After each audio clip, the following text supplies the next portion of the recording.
beloveds.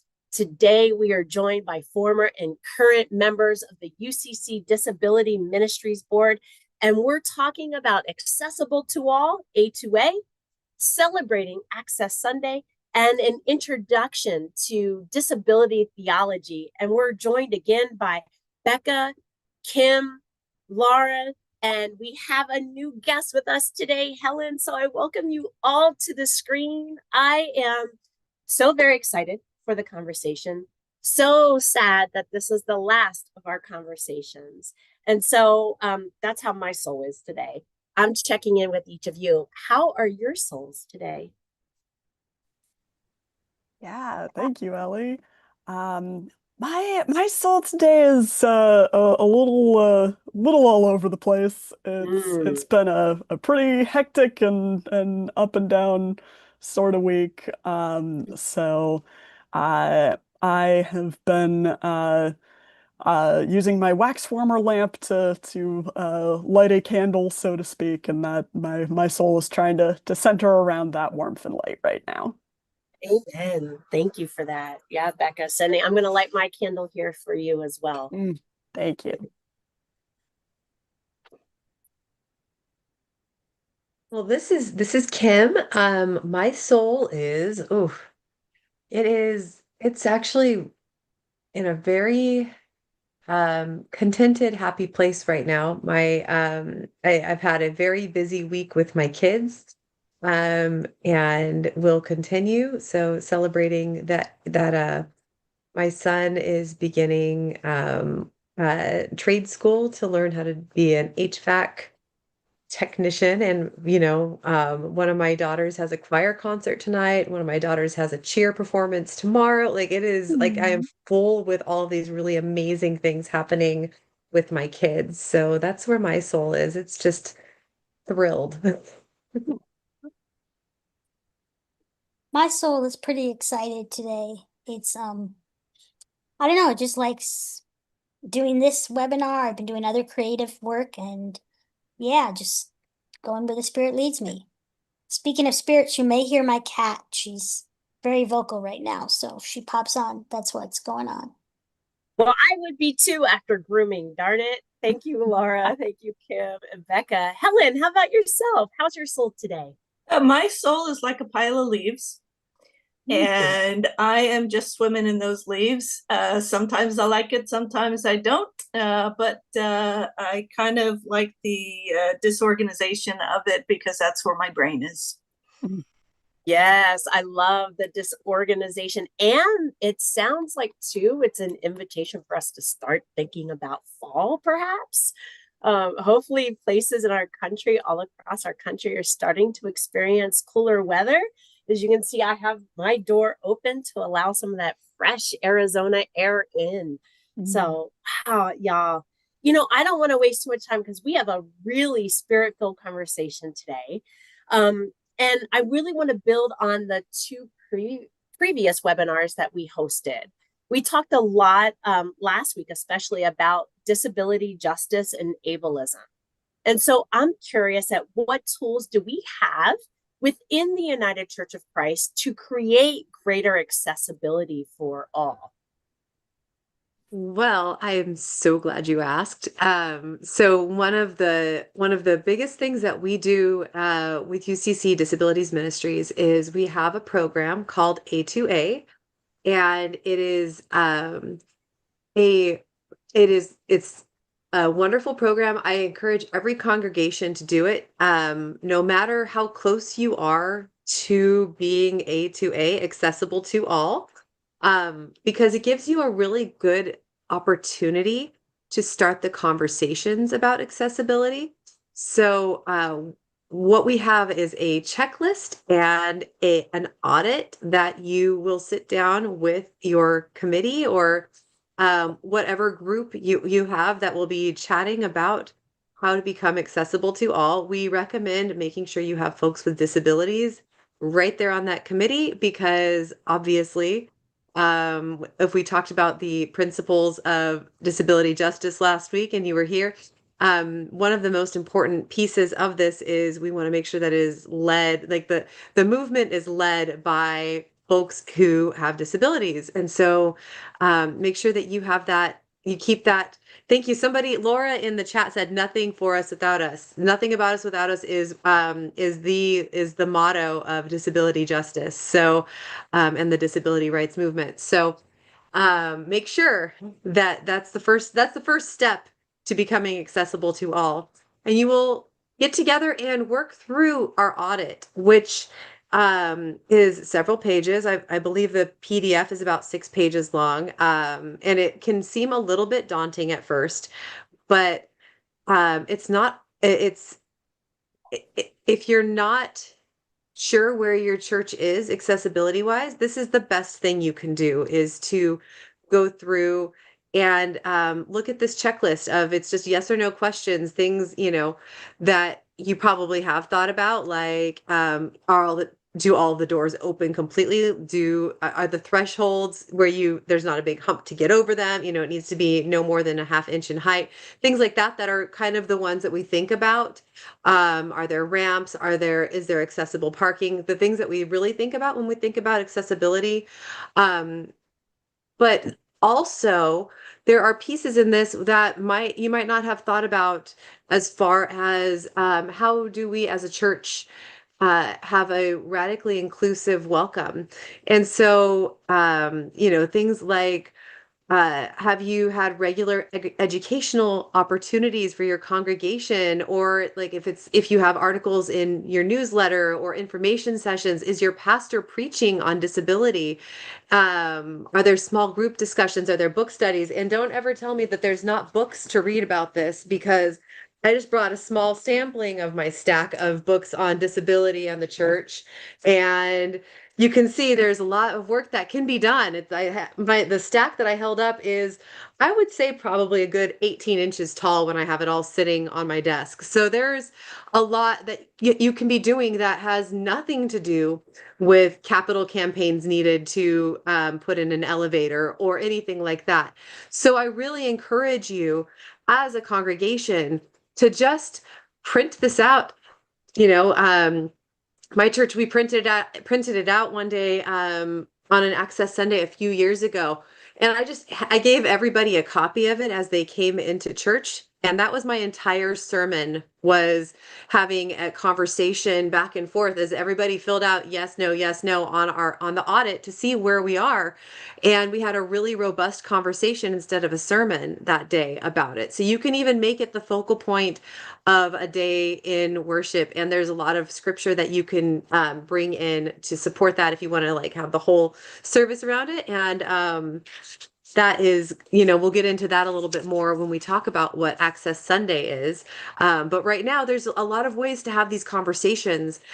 And then you'll go through this audit, and we work with you. We have an A2A committee that will be happy to answer any questions. And once you feel that you are at a place where you've got more yeses than nos on that audit, then we will vote to determine whether you are accessible to all. And it is a really, truly wonderful way to show that we are doing the work of accessibility and inclusivity, because I believe we mentioned this last week, but churches are exempt from ADA. And so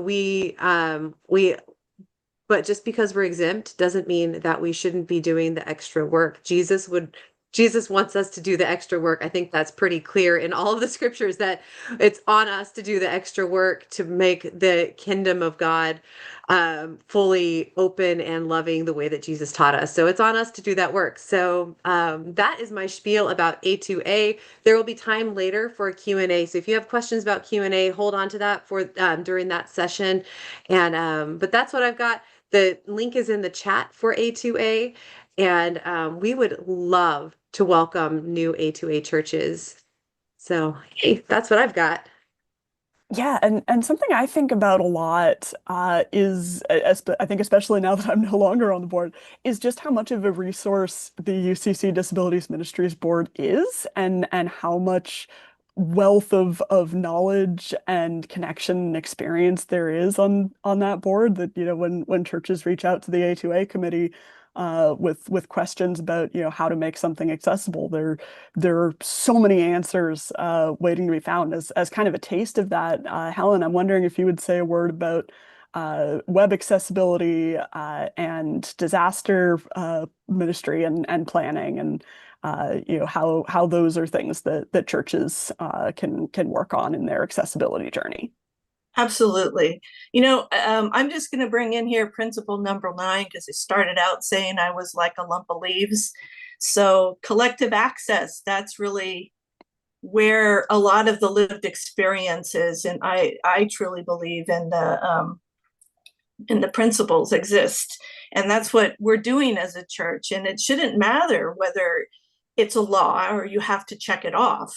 It's extravagant, radical welcome. And that's what we should be doing. And that in some ways includes the ADA. Churches do have a responsibility. If they have 50 or more employees, there's an area there where you have to consider accessibility. So they're not fully exempt. You just have to actually understand when you are a church, you do have staff, and you want to make sure those staff can have equity in accessing the church to serve the community. And the other thing you got to think about, if you are the staple of a community as a church, and other organizations might want to rent your church, maybe it's a good reason to be accessible, because if somebody's renting your church, maybe they are an organization who wants to also be a person who welcomes extravagantly. And you can work together in doing this. That's where collective access comes into A2A. You're never alone. Totally. So when it comes to digital accessibility, it's a matter of just doing the basics. Content, just starting with making content accessible, maybe using plain language in theology at times so people can have a broader understanding of what we're talking about. We don't always have to know everything, maybe staying in the lived experience instead of quoting everybody else. Sometimes sharing yourself and your story is accessible. So accessibility doesn't need to be technical. It could be encompassed in your body, very spiritual. The UCC Disabilities Ministry just became partners with the Partnership for Inclusive Disaster Strategy. And that's another way of doing collective access. And I happen to be also the Access Inclusion Advisor for United Church of Christ Disabilities Ministry, of which I serve in the capacity of assisting with new ideas to be more accessible and inclusive, as well as tap into information. And when you think about what's going on these days, we as a community need to care for each other. Part of that is being inclusive and accessible. And accessibility is never separate. Bringing it on back here to the Ed Roberts curb cut. We all roll our bags, don't we, when we take public transportation. So thank goodness that Ed Roberts took a sledgehammer way back then to make a point. And now we have curb cuts and the ADA and all this brilliant stuff. So in many ways, if I'm off topic, because I really like that happens with me, but in many ways, you have to embody it, whoever you are. So that's one key. And realize, just like autumn, it's a process and it's a transition. And sometimes you don't like to come into winter, but the winter snow is going to be lovely and you still can build a fire. So a fire alone is accessibility right there. It doesn't be rocket science. It's all there for you. Hopefully that brought you somewhere. Absolutely. Somewhere. Absolutely. Thank you so much, Helen. And I really want to just pick up on what Helen was just saying about it's a process, it's a transition.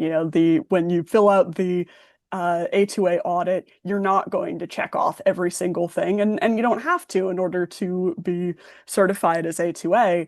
But you need to show that you are committed to continuing the process of access, that you have plans for ways that you're going to try and meet some of the things that you couldn't check off, because none of us are ever going to have everything fully to meet every single disability need that could possibly enter our congregations, but we can always be trying to do better.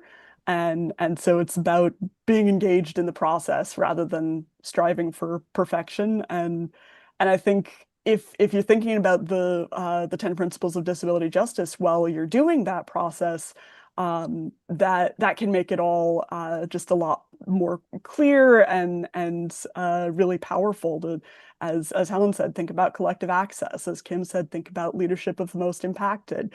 If you're facing an accessibility problem, maybe interdependence is the solution, to have the community come together to work on it together. So yeah, there's so many great resources to draw upon.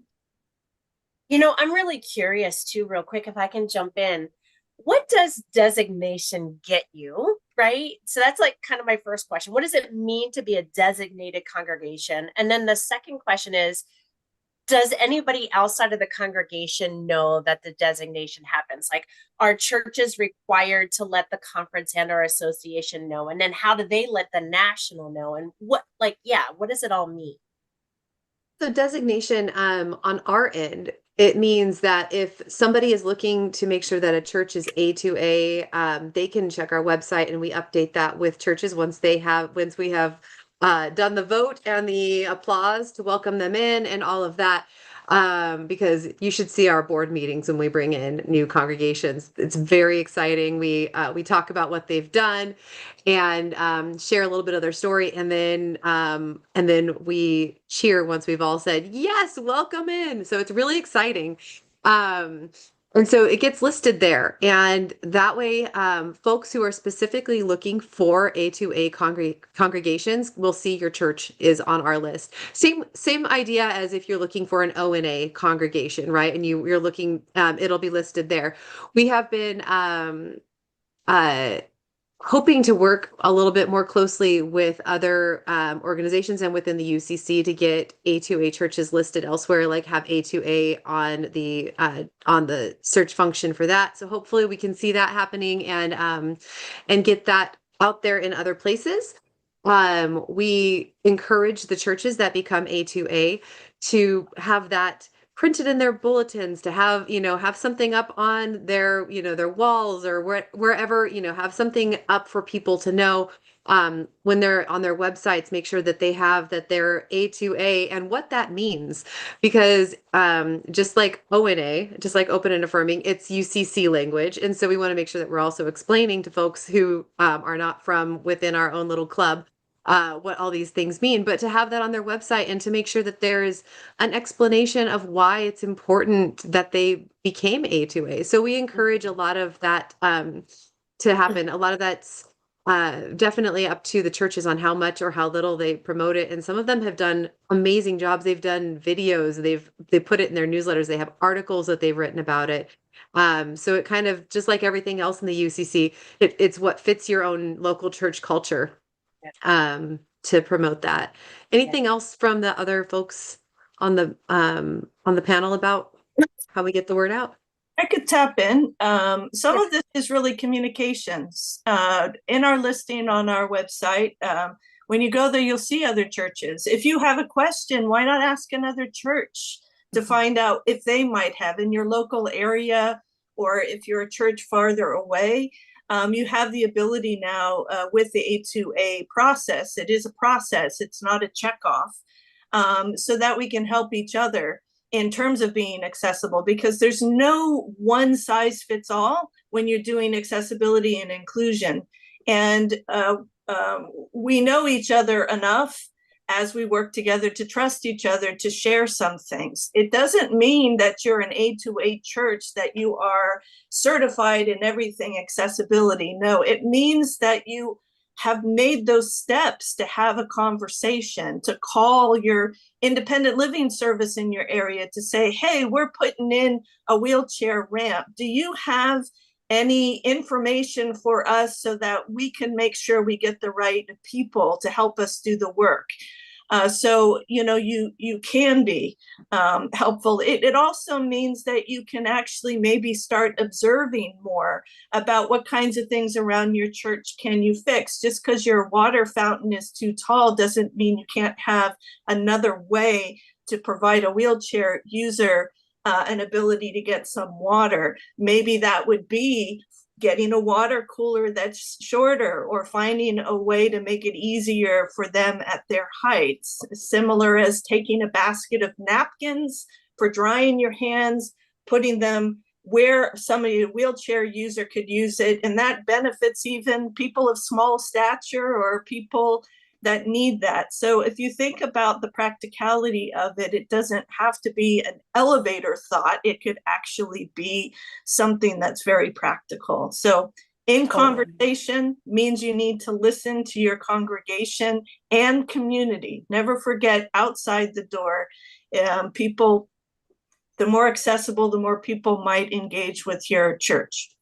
Totally. And by that same token, I would definitely recommend getting in touch with your conference and maybe your association, certainly once you're A2A certified, but also when you're in the process, because several conferences have disability ministry teams or inclusion teams, or they call them different things, but you know, there are people who can help you and can support you along your journey. And your conference is definitely going to want to know when you are A2A certified, because they will want to be able to say, we have this many A2A churches in our conference, and then be able to go to other churches and be like, look what they did, look what you can do too. You know, so spreading the word near and far is definitely a great thing to do. And this isn't just limited to churches. So if you are working in a nonprofit, if you're part of one of the other hugs of the UCC, the historically underrepresented groups, did I get that right? The acronyms. We're so good with our acronyms in the UCC. So if you're in one of the other hugs, if you are a conference minister and you're tuned in right now and you're like, oh, like, we will work with you. We'll adapt some of the things on our checklist even to work with you to help you get your organization. If you're not a local church, because a lot of this is local church centric, but so if you don't have ushers on a Sunday morning, we'll figure out what that might actually be for you in your context, because we would love to work with you and help all of the organizations within UCC or out of UCC even to get as close to this goal of having every church in the UCC and more A2A. Yeah. Yeah, you know, and that's awesome. That is so comprehensive, and thank you for that. And I think too, you know, like, there's so many ways that, you know, I think I forget who said it earlier about, you know, that UCC actually has a lot of things. The Disability Ministries Board has a lot of things to be able to resource the United Church of Christ and our umbrella, our ecosystem of partners, if you will. And so one of those ways is also through something that we like to call Access Sunday. I'm curious if y'all could talk a little bit about what Access Sunday is. I know that I'll just turn it over to y'all. Yeah, Access Sunday is officially the second Sunday in October, but we say if you can't fit it in, then fit it, as long as you fit it in somewhere, that's important. It doesn't, don't be like, oh, I missed it this year, I can't do it. No, you can still do it. And it's really a Sunday about celebrating the gifts and particularities of disability and disabled people, and also calling out, the community into accountability for harms done by ableism, either in the wider community or in your church specifically. And it's just a really great service. And there are resources if you like, well, what am I supposed to preach on? How do I do it? If you go to the website, uccdm.org, there's and then you click on Access Sunday. There's like a bunch of different things, tabs to click on. If you click on Access Sunday, we have this year's resources and previous year's resources, which include videos of sermons that have been discussed, like talkbacks on particular scripture, a written scripture, prayers, children's time presentations. All these different parts are all there. And if you want to do it without our resources, if you want to do it on your own, you can do that too. But you can always, if you want to do it and like, well, we were going to preach on a different scripture and you didn't talk about that scripture this week, email the board and someone will be very happy. I mean, email me. I'm not, someone will be very happy to be like, hey, this verse fits really well with this theme. And this is a good way to preach about healing and curing. And this is a bad way to preach about healing and curing. Like use us. We want to be useful, and you can do it. It doesn't have to be just one Sunday a year. You can do it, multiple Sundays. Weave in disability and accessibility to almost all of my sermons, mostly because I have lived experience, but just like any other HUGs, historically underrepresented group, you can weave it into pretty much any justice sermon that you want to.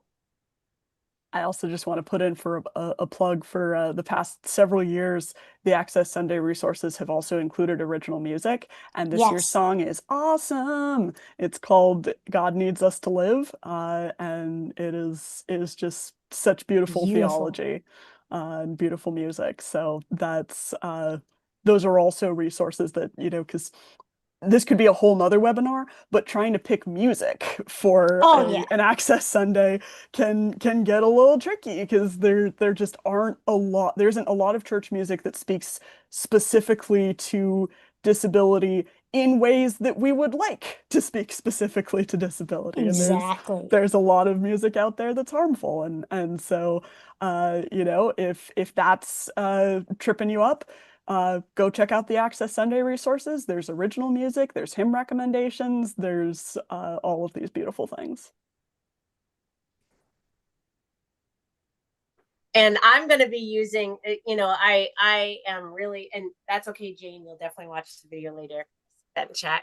I know that, and I appreciate that invitation, Laura, to say it could be any Sunday. Well, it is in October, and I think Helen has some things to share about what the month of October means as well later in the presentation. But like, I didn't preach last week. And so the pastor of the church where I'm an associate at, they went ahead and preached on the Luke version. So this week I am preaching, and I'm going to show the video of the Jeremiah from the lectionary. And I'm just so very excited to be able to make the whole service. We have 2 services, to make the whole service at both about Disability Sunday and to start the conversation. I'm going to complicate things a little bit to give that embodied experience of what an inaccessible space might look like. So that way to be able to dream and imagine what accessible looks like means that sometimes you have to, at least in my congregation, make things a little more complicated in order to get there. And so, I'm really excited for Access Sunday. I'm really excited for the potential of what that might mean for our congregation and how we look forward. There was definitely a question in the chat, and I didn't say anything because I hope that they would put it in the Q&A, but really because I knew that we were going to talk about it. And so I'm curious for each of you to share how can we, whether it be the collective UCC family or even beyond, how can we work against ableism that creeps its way into our theology? Yeah, so this is the playground for a lot of us on this call that we love talking about. The first thing to do is to notice where ableism is showing up in your theology. So some examples of that include there are a lot of churches, not so many in the UCC, but a lot of churches that explicitly teach that faith is supposed to cure disability. And if you have a disability and you are not mystically, magically cured, then clearly your faith isn't strong enough. And so that's a theology that really pushes disabled people out of the church, tells us that we just aren't good enough, that we can't be proper Christians and be disabled. And so that's obviously really harmful.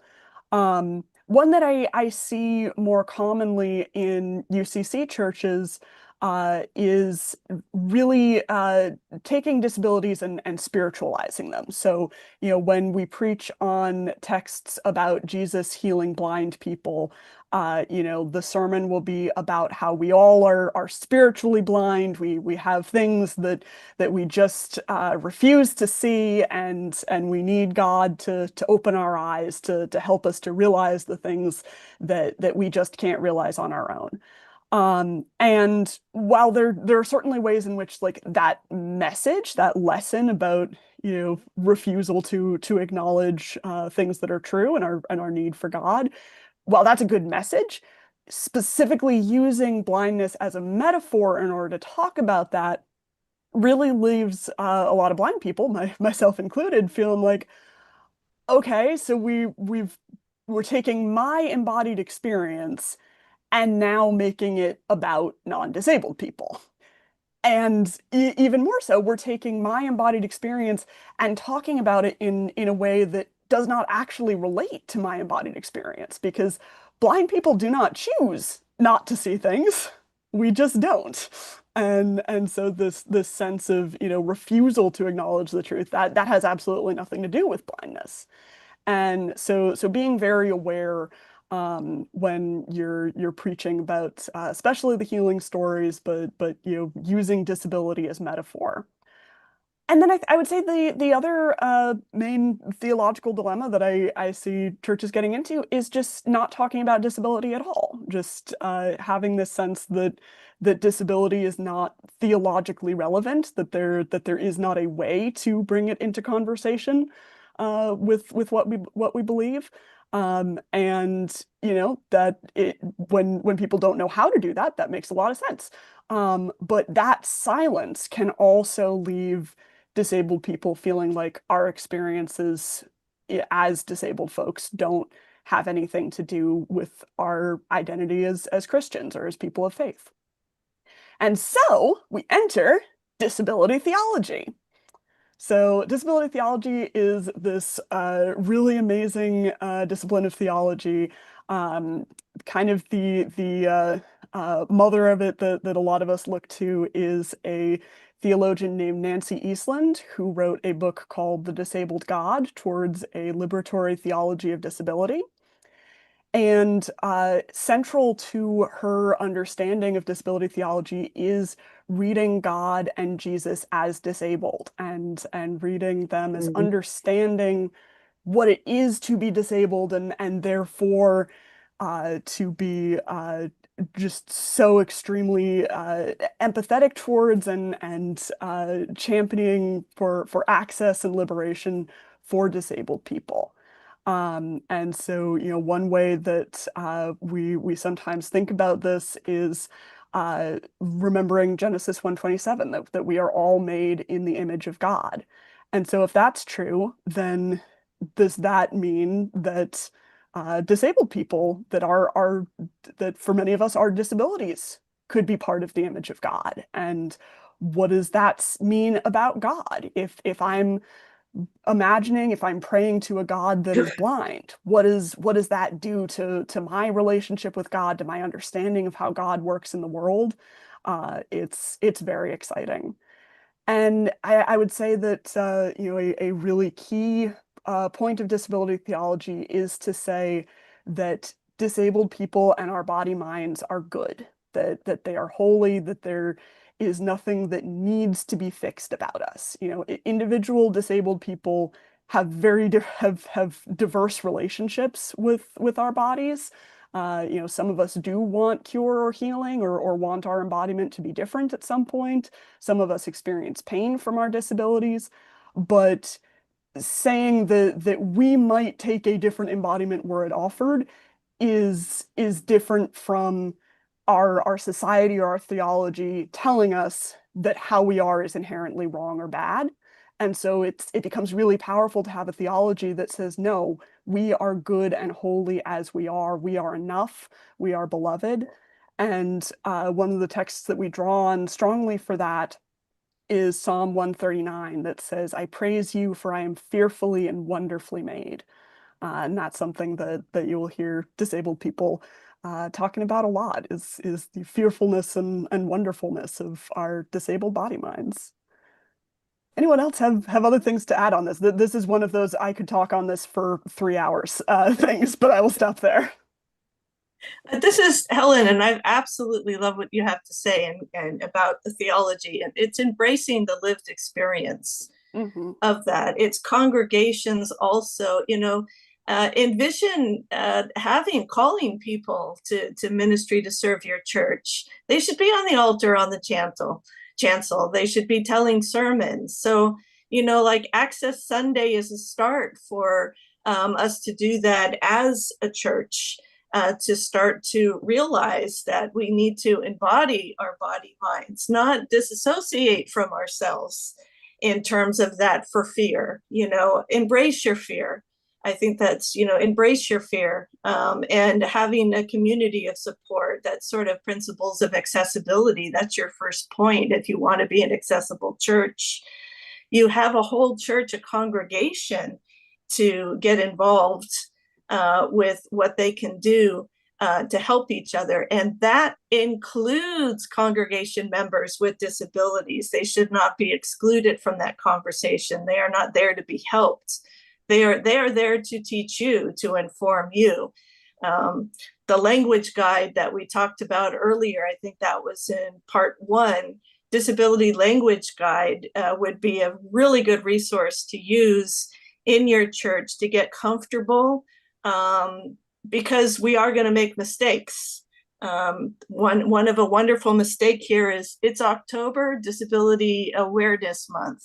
And in 1945, when that came into be, it was called National Employ the Physical Handicapped Week. That's what it was called back then in 1945. And this was a first step in just history to start identifying the needs of the diverse population of persons with disabilities, but they were mostly focused on veterans in 1945, and that's how it got that name. And then you have in 1962, physically got dropped, and it became National Employ the Handicapped Week, which is interesting. It's no better than the first, but they're making a start, right? And then you keep going through these dialogues and conversations to figure out to where in 1988, the Congress expanded the observance and it became National Disability Employment Awareness Month. We have similar to that in our church. The disabilities ministry was formulated with the word handicapped used at one point in time. So it's not erasing our ways of being. It's learning and processing through it. So ableism is about realizing, yes, we make a mistake. Yes, there is mistakes in our past, but let's name it and claim it. And let's realize we're processing and transitioning into a church that is bringing more people in with disabilities. That's the point. You learn by actually speaking to those with the lived experience, not saying what those people should be or how you help them. More or less, everybody needs different has different accessibility needs. And if you're new to disability or trying to identify what you feel comfortable with, hey, it's okay to bedazzle your cane at first if you want to, and embody that adaptive, because in many ways, disability doesn't have to be something that makes you less. That's just what society has done. That's discriminatory things, because we live in a capitalist country that everybody has to produce. Well, in a church, are disabled people producing? Yes, here we are. And to bring that into the presence of who we are as ministers or lay ministers or a church is having these kinds of dialogues and conversations. So that's another component outside the church doors and inside the church doors. Totally. Thank you so much, Helen. One of these days I'm going to do a theology of bedazzled and colorful canes. Yeah. Yes. But remember, yours I has love to it. be white and red. You'll have to bedazzle Oh it. no, mine's purple. Yes. I just found out though, because I have a cane too. I'm low vision, so I have a cane too that I use, and I wanted to bedazzle it, and I found out that if you did get struck by a car and it wasn't a white and red cane, you might be the one at fault. So there's a reason why it's white and red. So I have to look in further to that. But that was interesting to me, because with MS, I was thinking about, if I had a regular cane, it would be nice to bedazzle that because I could use it for both, technology stuff. And I was like, oh no, I better be careful on that one. Yeah, But you it's should complicated. bedazzle, you should bedazzle. Totally. If you have a hidden disability, to bedazzle. I have that too. So just, be it. Absolutely. Kim or Laura, anything else to add on theology? Yeah, I Yeah. was You go. okay. I was looking at some of the comments as we were going on, and I think someone said, "I've seen a hesitation to invite persons with disabilities into church leadership," and that's kind of what Kim had said, and I think that's what we have talked about on the board from other people hearing stories and stuff, that trying to get even ordained is like, there's like an old Leviticus passage that is like, I can't remember the exact passage number, but it's about like, you shouldn't let a hunchback or a dwarf or someone with all these different conditions near the altar. And that's not used explicitly, like nobody says that out loud, like, oh well, this Leviticus says you can't be a minister, but it's in people's minds when they're interviewing people and trying to go through the process. And so it's a lot of learning the unlearning or relearning theology, and how it, this is the old interpretation, this is a disability theology interpretation, and comparing and contrasting things basically. And then the other thing that I saw was about the idea of Jesus being disabled, and how, people are like, well, Jesus has to be perfect and stuff. When I first read the disabled God, and I have very visible disabilities, I wasn't offended, but I was shocked and terrified Mm. because of experiencing my own external ableism and internalized ableism, because I was told again God was perfect, and I knew I was definitely not that. Now everyone could say, well, no one's perfect, but in society there's like layers of perfectness or humanness, and people with disabilities are kind of pushed way to one end. And I'm like, if God was like me, like God's supposed to save me, right? God and Jesus are supposed to save me. If God's like me, how is God going to save me? Mm. I don't understand how this worked. And it took me a long time to come to, when I first started doing my theology papers and stuff, I kept writing about disabled God, but I was saying, do I want a disabled God? No. Do I need a disabled God? Yes. And that was the distinction I made, because the fact that I was so afraid of the idea meant I needed it more than ever. Anytime something confronts me, I need it. Mm. So I want to address, there was the question in the chat that goes with all of this, that was asked of, are there particular resources to help congregations around unlearning ableism? And I want to just give a book recommendation that I'm hoping that I can get my own congregation to do pretty soon here. And it is My Body Is Not a Prayer Request by Amy Kenny. And I recommend it because it is written with it is very well written, and if you go, there's a lot of footnotes, like there's a lot of information in it, but also it is super easy to read. It's not academic speak necessarily, even though you can tell that there's a lot of good stuff in it that comes from an academic place. So I really recommend it for doing an all church read, because it has questions that are built into it, and reflection pieces and things like that. And it's something that I really think addresses specifically the ways that churches perpetuate ableism, and how we can begin to unravel that. So I wanted to give that recommendation because I loved the book, and I think that everyone needs to read it if they are in any sort of church leadership. I will also, I wasn't going to shamelessly self-promote, but because the question was asked, the organization I work for, the Julian Way, offers a 3-hour anti-ableism training to churches. So if your congregation would like to think about how to unlearn ableism in your theology, that is definitely something that the Julian Way does. And I wanted to pop in another thing here. In October, we have Superfest, which is the longest international film fest.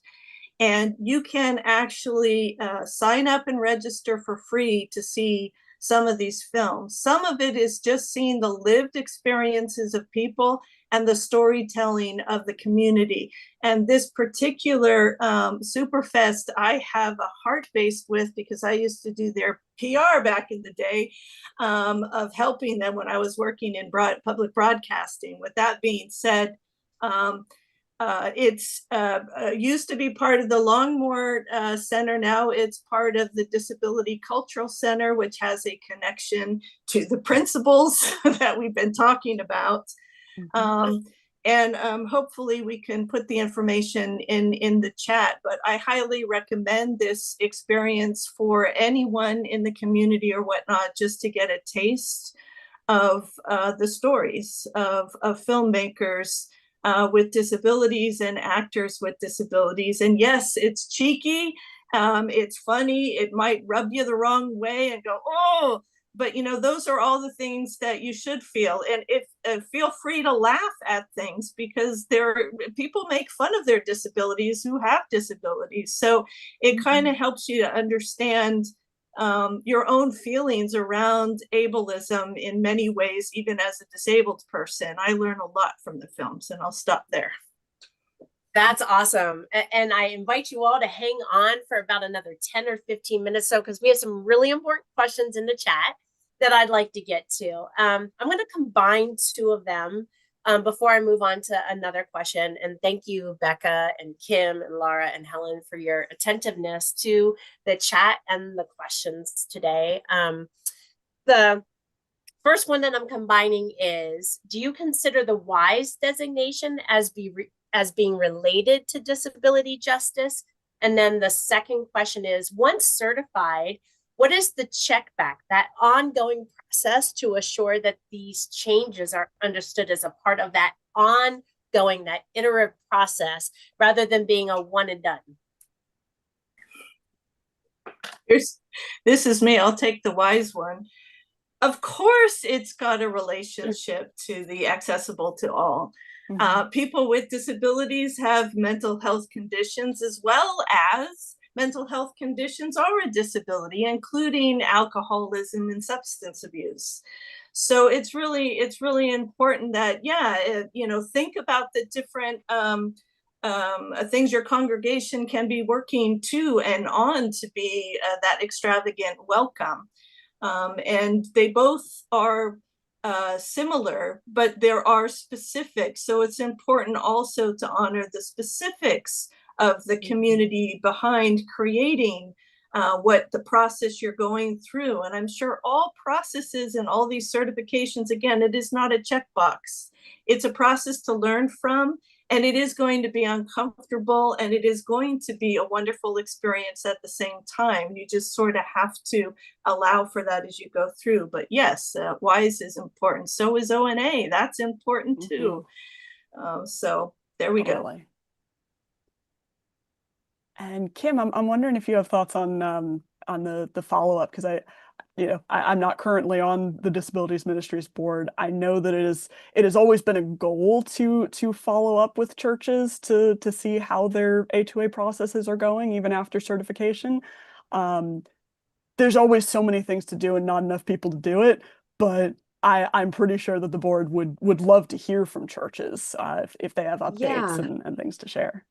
One of the goals that we have, and we're not there yet, but we're trying to create some sort of online community group for churches, for folks, whoever is representing their church, to be able to contact with one another, like a closed Facebook group or whatever platform we would try to do it on. And that's something that we're really looking at, is where we can easily provide ongoing support and see how things are going and checking in with folks. And folks can check in with each other and say, hey, we had this really great idea for how we're doing this new thing in our church. You might want to try this, and people can kind of troubleshoot. So we're trying to create some more checking back with one another community. We, like Becca had said, we are a small board of, of people with disabilities. And so, sometimes there's not the capacity always to check back, but we are, in a perfect world with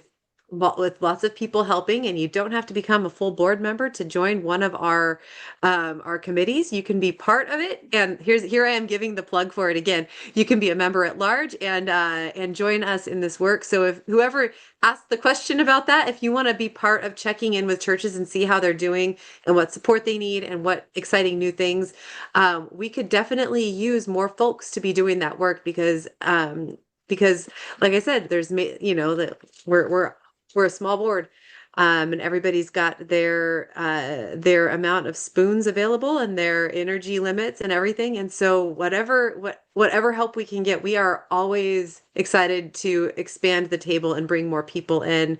And being a member at large, you don't have to worry about how many hours a month you need to do and things like that. You just show up when you can and do the work with us, and we love it.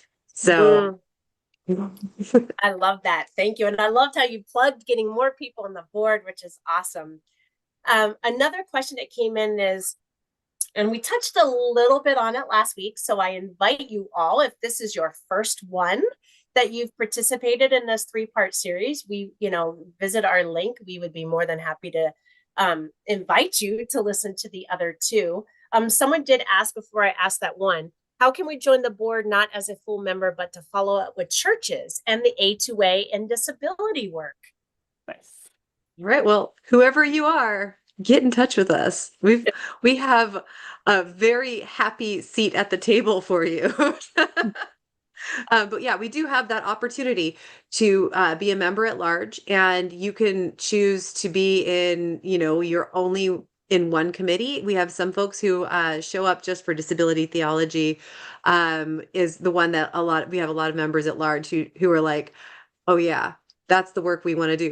So, and so you can choose which one you want, or you can be there for all of the things and just, kind of a try it before you buy it. So if you're not sure you want to, commit to full board membership, it's a really great way to be part of that. And like I said, we really welcome the extra folks who are able to jump in. And if you have a passion for it, we have a place for you. Yeah, and if you're not sure how to get in touch, there's a join the board application form available on the website, and that, even if you're not looking to be a full member, that might be a good place to start if you need a way to get in touch with the board. We do interview everybody who comes through, because we want to make sure we're vetting that it remains a safe place for folks. So we do check in with everybody, and whether they are full board member or member at large, we want to make sure that the work we continue doing is awesome for everybody. So fill it out. Come join us. We would love to have you. And the other thing for that individual, it's a conversation. Don't hesitate to send an email to the board, ask a question. Also, when you're working on the A2A process, it's not about you just taking the piece of paper and going, oh no, what do I do with all this? It's having a dialogue and conversation. If you're stuck, if you're not too sure what the language means, if something's new, or something you do know of, but you're kind of like not too sure if that would work, always have a conversation with the board. Send us an email, United Church of Christ Disabilities Ministries at gmail, right? Yes. I often sometimes, because I look at digital media stuff, sometimes I'll review something that one of the churches sent out. More than happy to provide some information, and it's meant as it's meant as a connection to this, and more than happy to always provide what would work better, what's cost effective, and those are all conversations we're willing to have, because the process is a conversation. It's not a finale. It's a conversation. The finale is you're doing it. You're getting into the process, and you're stepping in that really cold water to have an ice bath. That's Totally what it's all about. Totally. That's awesome. Somebody had put into the question or the Q&A. Do you have any thoughts about folks who have become disabled at some point in their lives, as in not being born disabled? Or they become more disabled as they age? What do you recommend in that need to still feel accepted and allowed to keep entering in and pushing the boundaries of getting into leadership? Pushing the boundaries of getting into leadership. I mean, I think the best recommendation that I have would be find disability community. Whether it's by reaching out to the board, or other disabled people in your church or around you or online. It is really hard to push against ableism by yourself. It is still hard when you do it with other people, but it gets a lot better and you get to laugh about it together and have a good time. And you need people around you who can say, like, you are a leader, you are capable, you have these things that you can do, and your new access needs do not make you less of a leader. So I would say find those people. I would love to give, oh, sorry. Go ahead. I would love to give a shout out to the particular church that I belong to before I became ordained, even. And it's Robbinsdale Parkway United Church of Christ. And just as an example of what to do, like how to be inclusive, before I even became ordained, when I used to go to other churches, when I was church shopping, it was all about how can we help Laura? How can we, the church, help you? And when I got there, it wasn't the only question they asked me, but one of the questions they asked me was, how can you help the church? What do you want to participate or contribute? And that was not a question I had gotten before. And it was really, that's how I knew I was in a place that I belonged and that was a good space, because they saw that I had things to offer, not just things to take. And that's how it's a very simple thing to do as a church, how you can make your churches accessible. I think, oh, sorry, go ahead, Kim. Oh, I was gonna say one more note. Depending on, the different types of church leadership, if there's anyone in here who's a member in discernment, and you are navigating the process toward ordination, I recommend talking with, if you're discovering that you are, and I know that there are others who can speak to this better than me, but if you're discovering that you are finding a lot more obstacles thrown your way because of your disability, there is a very teeny tiny itty bitty provision in the manual on ministry that you can find. It's like half a sentence, right, Laura? It's super small, but it basically says that if your committee on ministry that you are meeting with as a member in discernment is kind of throwing some stuff in your way that is feels very unfair, you can bring somebody in with you as, is it a cultural consultant? Is Yes, that like the word? A Yes. cultural consultant or I think that's what I think that is the word, cultural consultant. Yeah. Which And is you can very have broad, somebody- and I'm like, what's that mean?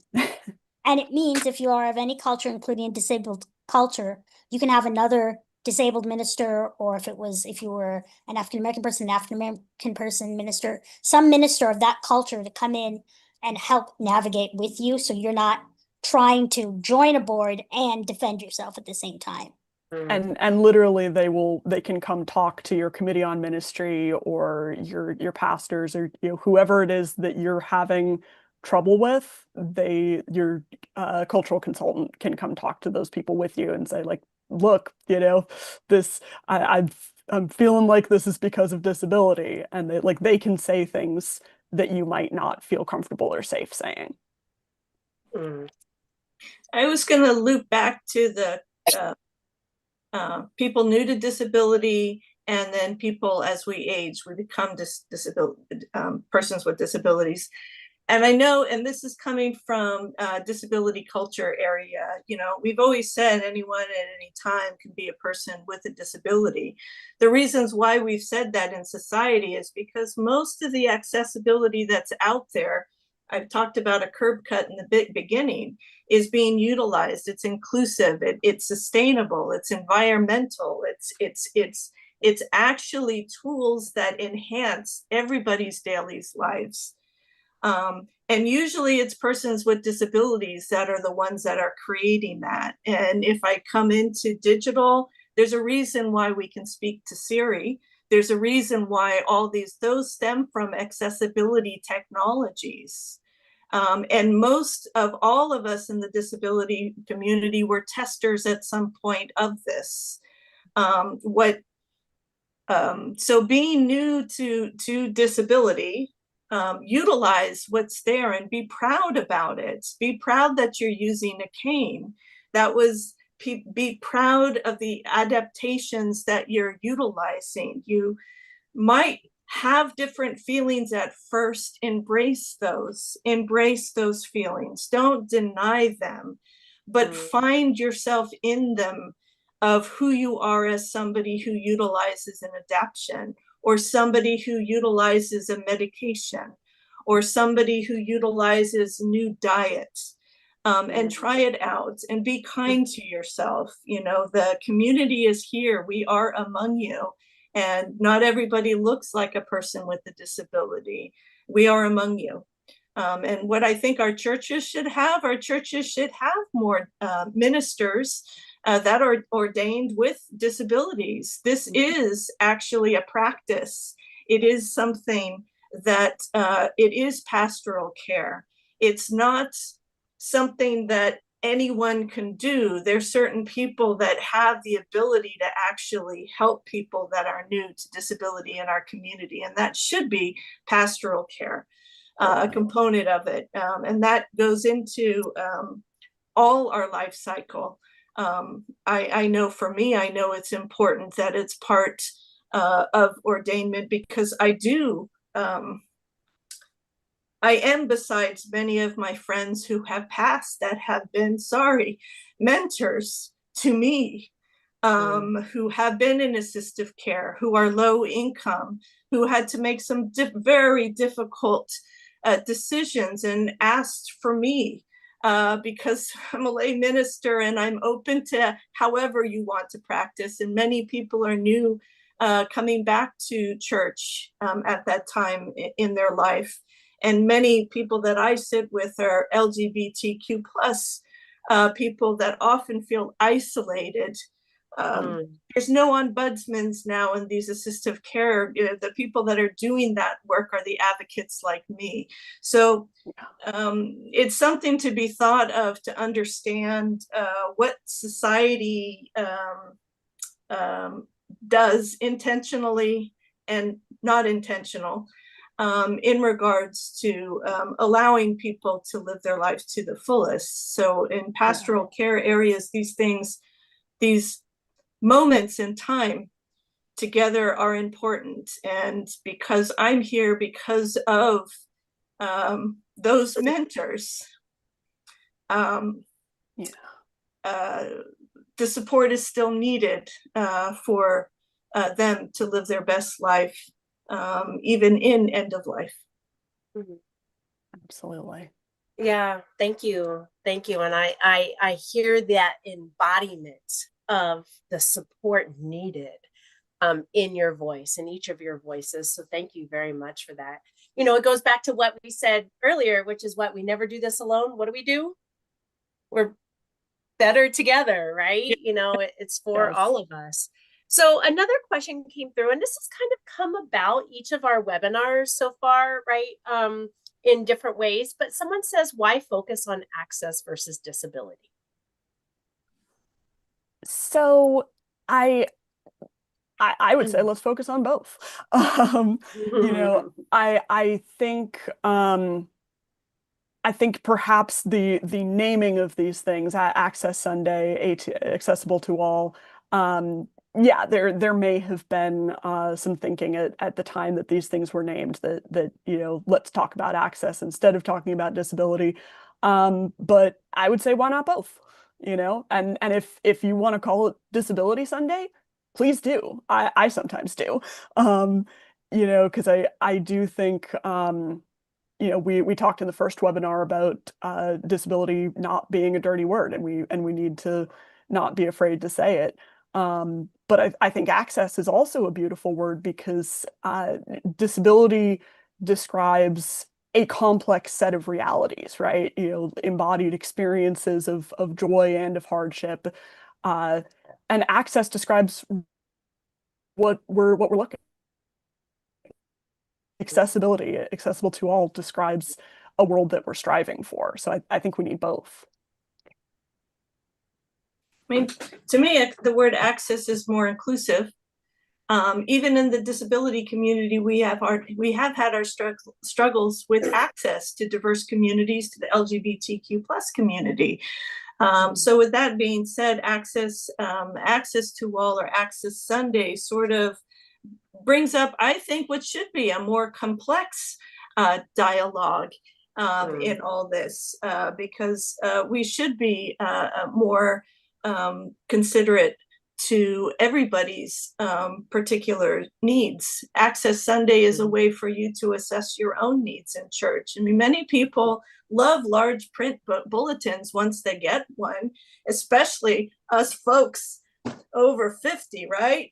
When our eyesight changes. So, it's like embrace those things too. That's you're accessing at that point in time, you're accessing what you used to think was something for other people. That's actually something that helps you to breathe in the words, the words of prayer, the words of what's happening without the stress. So to me, in itself, when you embody it, and you also learn that it's not for those people, but those people were the ones that put their lives on the line to create it for you, for sure.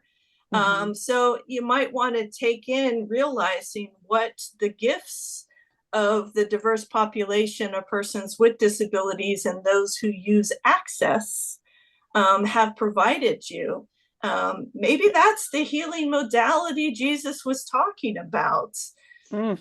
Access in some ways could be a cure, and it's a cure in the sense that you embody that tool, you embody that adaptation, you ask for help. Help is an access tool. Totally. Anyways, that's my take on it. I love it. I have one final question for you all. Thank you so very much. This is probably a little bit bigger, but we'll finish out strong here. What are some of the other topics for further education communities might consider? Yeah, Helen, I was wondering if you wanted to say a little bit about disability history and disability culture, and some of the things. I think you've mentioned a number of them already, but I kind of wove it in, but you kind of did.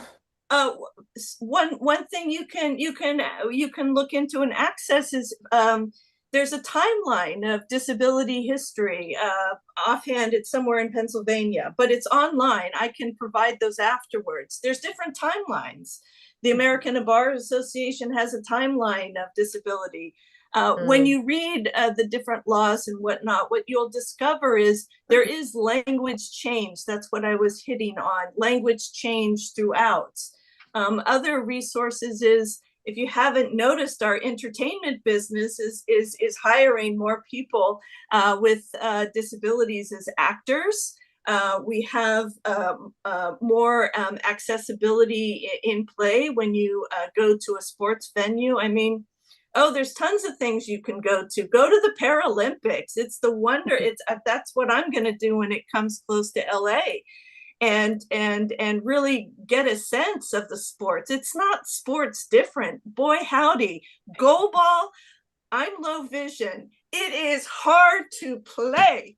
It is not something that's easy at all, so and I'm not used to having a thing over my eyes and being completely blind and using my other senses in order to participate with a team. Or wheelchair basketball. I tried that out. Whoa, howdy, that's dangerous, but it's fun. So, find out. Saturday in Berkeley, we're having an expo, and that's a place you try out adaptive sports. I probably way off topic, but go out in the community. There's find out your independent living service area, talk to people, get involved with the events they're providing. If you go to our Facebook page, I'm often putting that information up in areas for different things that you can access, that is available to watch. Superfest, by the way, that would be a good one. But yeah, I think that's where I'll leave it, because otherwise I'm going to get into media research and all this other stuff I do. But it's there for you. And again, don't hesitate to ask a question. You can even ask our Facebook page, and I usually will take those messages and help. I do this work nationally, and I also do it internationally. So with that being said, my head explodes. I'm a blob of leaves right now. No, and it's wonderful. And I would definitely say, like, look into disability culture, like it's so important to look at access. It's so important to look at theology, but to really remember, like Helen's saying, disability culture and history are so rich and beautiful. And there's so much to look into there. I am so honored and blessed to know each of you. I truly am. I'm glad that you've let me, quote unquote, stalk you for the last 2 years. And I know some of you have moved off the board. That doesn't mean our work ends. Our work is just always beginning. And so I want to thank you all of our panelists, for joining us for this 3-part series, for helping us think through that chapter in the Building Up a New World book a little bit deeper and more expansive. So I'm grateful for that. And I want to thank each of you who have joined us live for this webinar, for those of you who have registered or are going to watch it later, and for all of those who you're sharing this with and will watch it at a later date. Thank you, thank you, thank you. Thank you for crowdsourcing the chat, sharing your emoticons, all of your questions. It is such a gift to be in this world, caring for all of God's people alongside each of you. And a huge shout out to our tech and media team for helping to make this and all of our webinars possible in live and in post-viewing form. And I want to invite you all back next Thursday, October 23rd at 3:30 p.m. Eastern Time for Let the Children Come. We'll be meeting 3 children and youth leaders from very different contexts who were a part of the Love of Church cohort, which is the first year for the cohort. They're going to share their stories about how they've created spaces where children are welcomed and embraced to come as they truly are.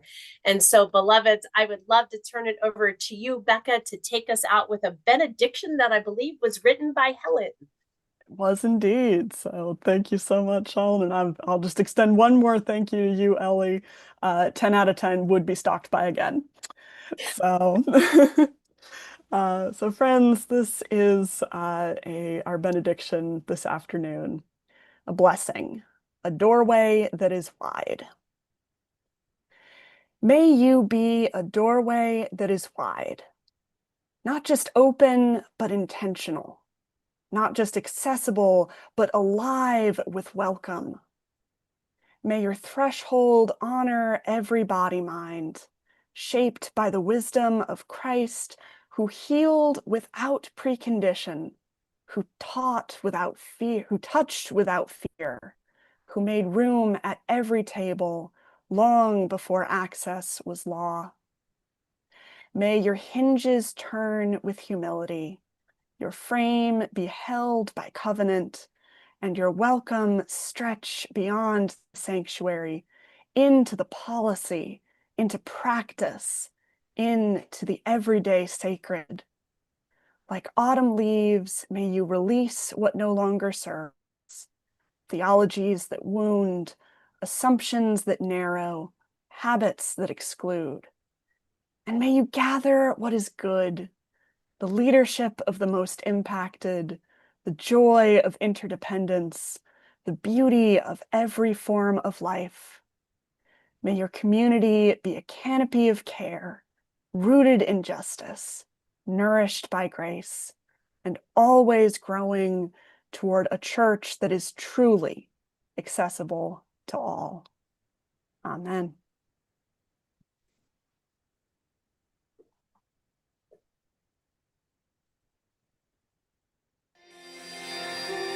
Siblings in Christ, if you are moved by this conversation, if what's been offered here has helped enhance your ministry or has nurtured your soul for the journey, please consider donating to the annual fund of the United Church of Christ by texting UCC to 41444.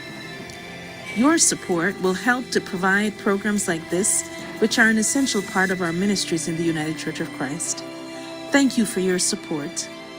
Be blessed on your journey and know that you are not alone. We are holding you in prayer. Amen.